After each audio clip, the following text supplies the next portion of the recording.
أعوذ بالله من الشيطان اللعين الرجيم بسم الله الرحمن الرحيم الحمد لله رب العالمين الحمد لله نحمده ونستعينه ونستغفره ونستهديه ونعوذ بالله من شرور أنفسنا ومن سيئات أعمالنا من يهدي الله فلا مضل له ومن يضلل فلا هادي له ونشهد أن لا إله إلا الله وحده لا شريك له ونشهد أن محمدًا عبده ورسوله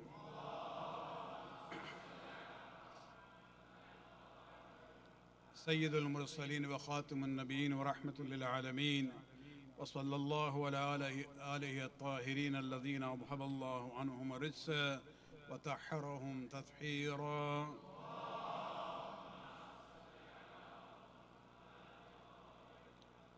أوصيكم عباد الله ونفسي بتقوى الله. We just celebrated Eid al-Ghadir yesterday. May Allah subhanahu wa ta'ala bless all the followers of Ali bin Abi Talib.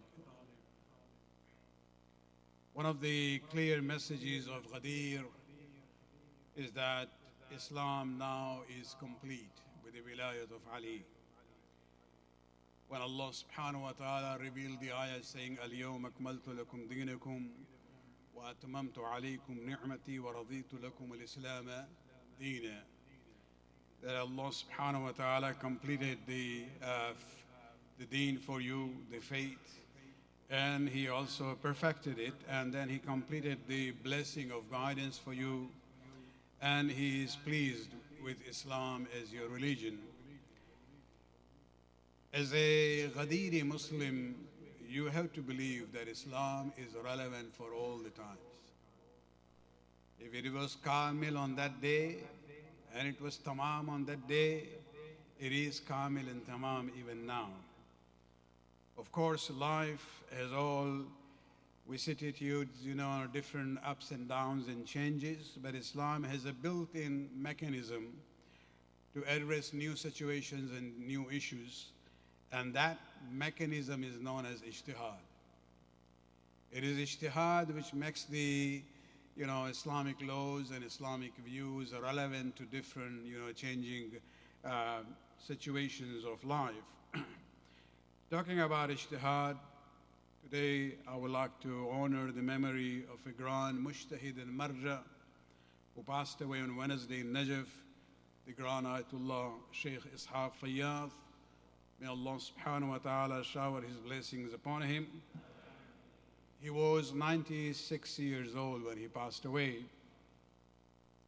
It's interesting to see that, in the last 3 decades, or maybe even before, Najaf had a very interesting combination of 4 senior maraji who came from 4 distinctive, ethnicities. You had Ayatullah Marhum Sayyid Saeed al-Hakim, an Iraqi. Then you have, Ayatullah Sayyid Ali al-Sistani, an Iranian. Then you had, till 2 days ago, Ayatullah Ishaq Fayyaz, an Afghani. And, you have Ayatullah Shaykh Bashir Najafi, a Pakistani. This, variety of the ethnic background of the maraji, this is kind of unprecedented in our, at least in the current memory or history. 2 of them have passed away, Ayatullah Sayyid al-Hakim and Ayatullah Fayyaz. May Allah subhanahu wa ta'ala shower His blessings and mercy on them and protect the remaining ones, inshallah. All 4 of them, they were actually senior students of the late Ayatullah al-Khoei. And among the published works of Ayatullah Fayyaz, besides his own works, is 5 volumes of the transcript of Ayatullah al-Khoei's lectures on the legal theory of Shia fiqh. This is usul al-fiqh, the method of ijtihad, how it works. And so he was among the senior ones, among his students. And it's interesting that there were 4 individuals, independent senior scholars, with their own different views. Yet they were all united when it comes to socio-political issues of Iraq, in a sense that all of them, collectively accepted the leadership of Ayatullah Sistani, and whatever decisions that he would make on the socio-political issues of Iraq, they would be in agreement with him. The most clear example is when Iraq faced the situation of ISIS, where they were trying to come back, and their plan was to go all the way to Karbala and Najaf also. Although the government was there, the army was there, but there were serious issues. Maybe they are not by themselves capable of handling it. And this is where Ayatullah Sistani issued his very famous declaration that every Iraqi man capable of defending Iraq against ISIS, should join the public mobilization force, of course, under the Iraqi army. The other three maraji at that time, Ayatullah Hakim, marhum, Ayatullah Fayyaz, marhum, as well as Ayatullah Bashir, they didn't issue any separate statement. They simply supported the supreme marja on this issue. I remember, in a conversation in US in one of the visits, an Iraqi scholar who works there in the university, and he was very close to Ayatullah Sayyid al-Hakim. He says that after that incident of ISIS and the defeat of ISIS, he says, when I went to Najaf, I met Ayatullah al-Hakim, and I asked him why he didn't issue a similar statement like that of Ayatullah Sistani. And he says that Ayatullah Hakim, replied that once Ayatullah Sistani has made a decision on this issue, that is sufficient for us. His voice is our voice. This was a level of, respect and the unity among them on these serious issues. Ayatullah Sistani, in his condolence statement regarding Ayatullah Fayyaz, just two words where he says, Akhi as-Safi, my chosen brother. The way he described him, and then his, his level of knowledge and his contribution to Shia fiqh. I would like to take this opportunity actually to share with you a conversation that I had with Ayatullah Fayyaz in one of the visits to Najaf, and this was in 2014, where I had gone there and joined the group who had come of the ulama from US, and meeting different maraji. In the meeting with Ayatullah Fayyaz, the conversation which took place between us, I would like to share with you, just to give you an insight to that somebody might be sitting far away in Najaf, but it doesn't mean he doesn't know anything about the world. After we sat down in a very simple office that he had, I was sitting next to him on the desk that he had by the desk there. After, salam and how are you and everything, there was kind of a silence. So I decided to raise a question just to have some conversation there.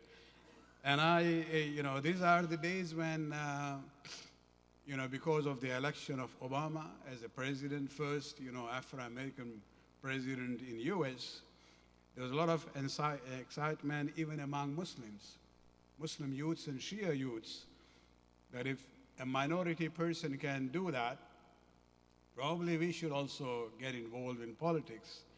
Of course, this question has also been raised from time to time by our young people and professionals here in Canada.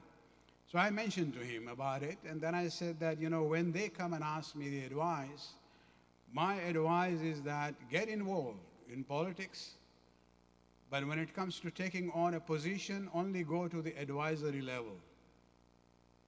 Don't go to the level of decision maker. And he turned to me and he says, why not? And I said,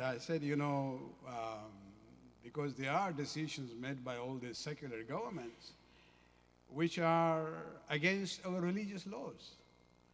So my point is that get to that level where you can, let's say, advise the minister, but don't take on the responsibility of making the decision. I said, for example, a minister of health is going to sign, the budget for abortion clinic. Other than the cases where it's allowed, in most of the cases here, it's not really within the Sharia guidelines. And so that would be haram. And at that time, one of the senior students of Ayatullah Fayyaz, who was actually from the al-Hakim family, who was sitting there in the audience, and he says, Shaykhana Sayyid is right in what he's saying. He's come to my support on this issue. And Ayatullah Fayyaz looked at him and he said, you think your government in Iraq is doing everything halal? He actually even referred to Iran also. Don't think that everything, is 100% kosher and right. No. So if we have problems here, you will have a problem over there. And then, this is where it's interesting. He said, look at the example of America. Look at the Jewish community. He says, look at their numbers there. They are a minority. But look at the level of influence they have in the government. It is because of their involvement. The point that I would like to share with you is that a marja sitting in Najaf, and he has this delegation of the ulama who have come from North America. He's giving them an example of America itself. So it's not that sitting there means that he doesn't know anything about how things work. And so that was the point that he was emphasizing. Of course, may Allah subhanahu wa ta'ala grant him the highest of the position for his service, but I still have my cautious approach on this issue. My advice is still the same because I'm on the ground here, I'm looking at the situations here. And so, but I wanted to give you a window into how the maraji might be sitting very far away, but it doesn't mean they are not familiar with the issues of the world. Salawat.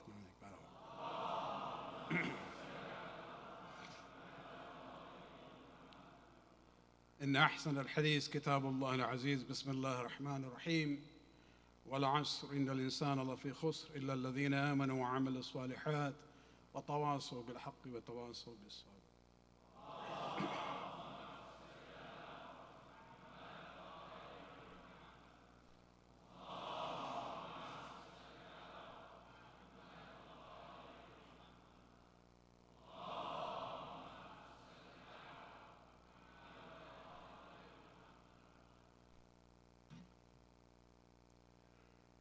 أعوذ بالله من الشيطان اللعين الرجيم بسم الله الرحمن الرحيم الحمد لله الذي لا إله إلا هو الحليم الكريم غافر الذنب وقابل التوب وهو الغفور الرحيم ونشهد أن لا إله إلا هو العطوف للعباد بجوده والعواد على المذنبين بحلمه ونشهد أن محمدًا نبيه وحبيبه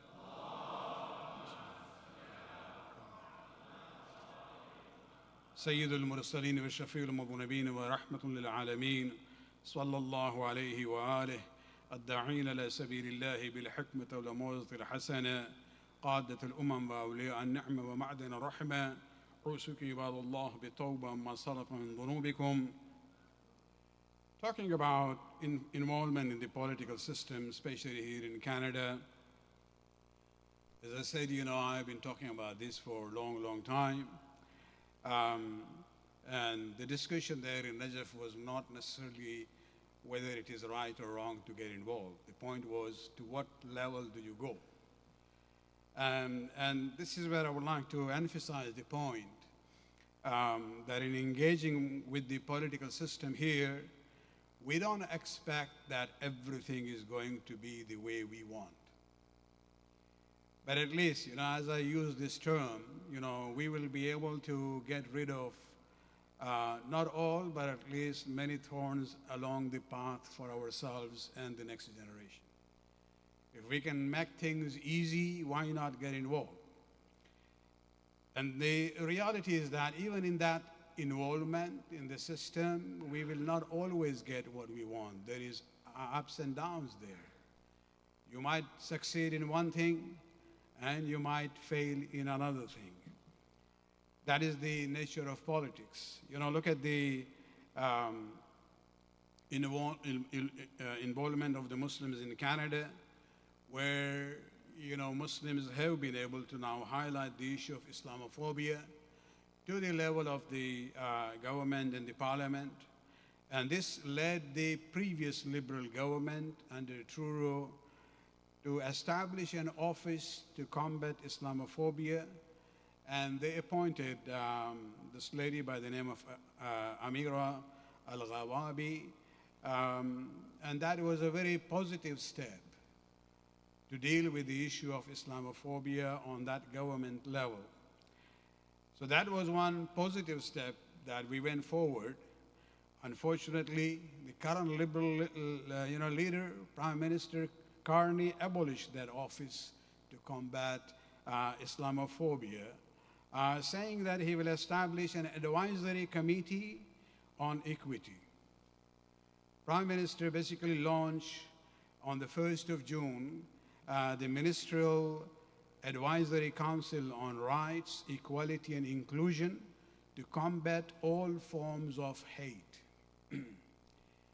Now, the idea is fine. Okay, you don't want to have an office for Islamophobia and Islam, and then office for anti-Semitism, and then all others.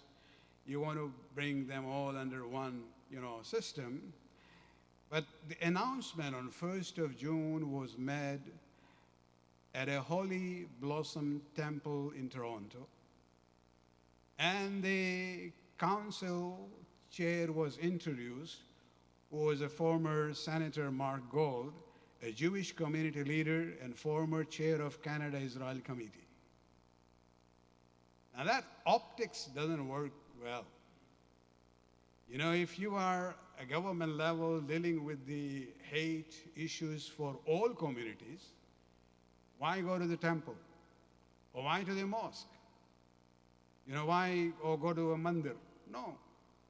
It would have been better as far as, location and the person is concerned. The way it seems, optics-wise, it looks like, that there is only one community which is suffering from hatred. And this is where, Carney's decision is absolutely, the way they did it is not acceptable for us. It seems like other communities who also face hatred and discrimination, they don't really count. Making a passing remark about others doesn't really absolve him of that, one way of looking at things. And this is, it would have been better if he did this announcement in a neutral place, maybe at the parliament or in a government office somewhere, rather than going to one place of worship and, not talk about others in that way. Or even if you talk about others, that the threat faced by others also, will be taken care of. You see, this issue of others, one of my interests is history. As soon as I saw this, I said, it reminds me of the Balfour Declaration of 1917. In 1917, when the British decided to support the Jewish community in Europe for a homeland in Middle East, in Palestine, the statement which was given there at that time is that His Majesty's government view with favor the establishment in Palestine of a national home for the Jewish people and will use their best endeavors to facilitate the achievement of the object. It being clearly understood that nothing should be done which may prejudice the civil and religious rights of existing non-Jewish communities in Palestine. My point is that when you are saying non-Jewish communities, do they have a name? You're talking about Arab Palestinians. They had a name, they had a history, they had a language, they had a culture, and they had the land. But them you are just saying non-Jewish community. So the Jewish community is being mentioned by their identity. The others are others. When you put them in this way, you are actually giving them much, much less importance. And this is what Carney has done without knowing history probably, that what he's done was done unjustly in 1917 by British. Mr. Carney should realize that the Canadian Muslims are also suffering from Islamophobia, and the level of hate crimes against Muslims have recently gone up. If you look at the statistics, a very fresh new report by York University's Islamophobia Research Hub, which is entitled as Working While Muslims, a pilot study of intersectional employment and labor market experiences of Muslims in Canada, it very clearly reveals systematic pattern of marginalization, significant income disparities, and workplace discrimination owing to Muslim religious identity. And so these are the numbers that even your university here has looked at it. And this is where we hope that the Canadian federal government looks at this issue and opens their eyes that zulm and the issue of mazlumiyat is not a monopoly of one community and not the other. You can't only say that Muslims are always bad and others are always mazlum, even though they have become in the Middle East the biggest zalim there. And this is where, we have to think about it. May Allah subhanahu wa ta'ala strengthen those institutions in Canada who have been working hard to make sure that the government hears the voice of the Muslims. اللهم صل على سيد المرسلين والشفيع المذنبين نبينا محمد صلى الله عليه وآله وسلم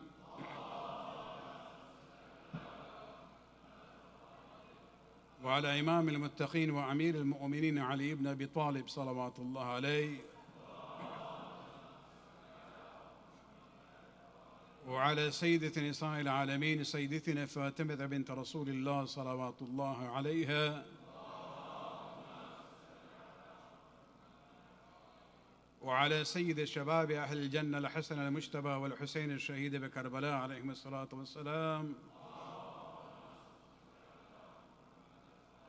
اللهم صل على أئمة المسلمين علي بن الحسين ومحمد بن علي وجعفر بن محمد وموسى بن جعفر وعلي بن موسى ومحمد بن علي وعلي بن محمد والحسن بن علي عليهم الصلاة والسلام اللهم صل على مولانا الحجة بن الحسن صاحب العصر والزمان ماحي آثار البدء والطغيان هادم أبنية الشرك والنفاق حاصل فر البغي والشقاق صلوات الله والسلام عليه وعلى آباء الكرام ما اتصلت الليالي والأيام اللهم عجل فرج وسحل المخرج واكحل ناظرنا بنظرة منا إليه واجعلنا من المستشهدين بين يديه اللهم اجعلنا ممن يذكر فتنفعه الذكرى إن الله يأمر بالعدل والإحسان وإيتاء ذي القربى وينهى عن الفحشاء والمنكر والبغي يعظكم لعلكم تذكرون